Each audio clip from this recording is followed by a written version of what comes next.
நம்ம ஏரியாவில் ஒரே டெங்கு மலேரியா காய்ச்சலாக இருக்குதுடி. நம்ம பக்கத்து வீட்டு செல்வி குழந்தைக்கு கூட உடம்பு சரியில்லாமல் ஆஸ்பத்திரியில் கூட்டுக்காங்க. என்ன ஆச்சுன்னே தெரியல. ஆமாக்கா, நம்ம தெருமுள்ள குப்பை எடுத்து கூட 1 வாரம் ஆகுதுக்கா. நம்மள போய் கார்பரேஷனில் கூட போய் கம்ப்ளைண்ட் பண்ணோம். அவங்க வந்து க்ளீன் பண்ணவும் இல்லை. ஓட்டு கேட்க நான் மட்டும் வராங்க. வர எலெக்ஷனில் ஓட்டு கேட்டு வரட்டும். அந்த குப்பையாலேயே நம்ம அவங்களை அடிக்கலாம். பாபு, பாபு, கார்பரேஷன் தானே நீ வேலை பார்க்குற? நம்ம ஏரியாவில் இவ்வளோ குப்பையாக இருக்கே, கார்பரேஷன் சொல்லி அந்த குப்பையை எடுக்கலாம்ல? அக்கா, நான் சொல்லி 1 வாரம் ஆகுதுக்கா. ஆனால் அவங்க ஒன்றும் பண்ண மாட்டேறாங்கக்கா. நான் வேணா இன்னொரு தடவை சொல்கிறேன்க்கா. என்னம்மா பண்ணியிருக்காங்கப்பா, சூப்பரா.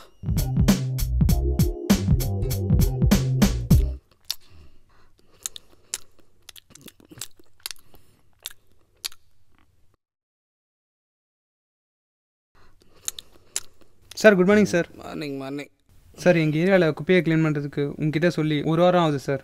இன்னும் குப்பையை க்ளீன் பண்ணவே இல்லையா சார்? அதிகாரமே யார்கிட்டன்னு தெரில. அப்படின்னு பார்த்தா எல்லோரும் க்ளீன் பண்ணோம். நான் சொன்ன வேலை செஞ்சியா ஃபர்ஸ்ட் நீ? இல்லை சார். வந்துட்டேன் எனக்கு ஆர்டர் போடுறதுக்கு. இதே மாதிரி பண்ணிட்டு இருந்தா உன்னை க்ளீன் பண்ணி அனுப்பிச்சிடுவேன். கிளம்பு, போ முதல்ல. இவனுங்கெல்லாம் க்ளீன் பண்ணாத வரைக்கும் தமிழ்நாடு க்ளீனே ஆகாது. நாம் நம்ம வேலையை பார்ப்போம். என்ன மச்சான், நம்ம மேலே குப்பை எடுக்கனாலே இல்லையா? நானும் கார்பரேஷனில் கம்ப்ளைண்ட் பண்ணி 2 வாரம் ஆகுதுடா. அவனுக்கு குப்பையை க்ளீன் பண்ணுற மாதிரி ஐடியாவே இல்லை போலடா. நானும் நம்ம ஏரியா கவுன்சிலர்கிட்ட பல தடவை சொல்லிட்டேன். நான் எம்எல்ஏ கிட்டே சொல்லிட்டேன்டா.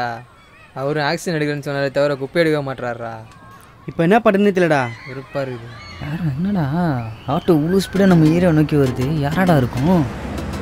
இவ்வளோ ஸ்பீடாக வந்துட்டு இருக்கு. பயங்கர ஸ்பீடாக வருது. யாரா இருக்கும்?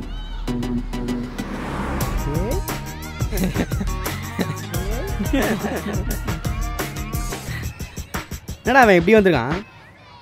என்ன மச்சான், ஊரில் திருவிழாலாம் எப்படி போச்சு? சூப்பராக போச்சு மச்சான். ஜல்லிக்கட்டு, மஞ்சு விரட்டு எல்லாமே செம்மையாக இருந்துச்சுடா மச்சான். மஞ்சள் சட்டை என்ன மச்சான், ஊருக்கு தானடா போயிட்டு வரேன்னு சொன்னேன். இப்படி ஊர்னே வந்து நிற்கிற. மஞ்சள் சட்டை, மஞ்சள் பை, நம்ம கேங் மானத்தையே வாங்குறேடா. பத்திரிடா. உங்களெலாம் சிரிப்பாக தான்டா இருக்கும். இதே மஞ்சள் பை தான் ஆஸ்திரேலியா மற்ற பல நாடுகளில் யூஸ் பண்ணுறாங்க. அங்கே அது மக்கி உரமாயிடுது. நம்ம இங்கே மக்காத இந்த பிளாஸ்டிக் யூஸ் பண்ணிட்டு இருக்கோம்டா. அது எத்தனை வருஷம் ஆனாலும் மக்காமல் நமக்கு தான்டா அப்புறம் நோயை ஏற்படுத்து. சொன்னால் புரிஞ்சுங்கண்ணா. ஏன்னா இது மாதிரி இருக்கீங்க? என்னடா வரும்போது பார்த்தேன் ஏரியாவே ஒரு பரபரப்பாக இருக்கு. விஷயம் தெரியுமா தெரியாதா? என்னடா ஆச்சு? உன் ஏரியா ஒரு நோயாக இருக்குதுடா. எல்லாம் தெருமலையாக இருக்க தானே காரணம். 1 மாதம் ஆச்சுடா. கம்ப்ளைண்ட் பண்ணது ஆளே க்ளீன் பண்ண சொல்லி எல்லாத்தையும் கம்ப்ளைண்ட் பண்ணிட்டோம்டா. இதுதான் பிரச்சனையா? சரி பண்ணிடலாம்டா. இந்தா அது வரல இந்த பொரி உண்டை சாப்பிட்டுருங்க. நான் போய் ட்ரெஸ் சேஞ்ச் பண்ணிட்டு வந்தேன். காமெடி பார்க்காத ஆளே இல்லை.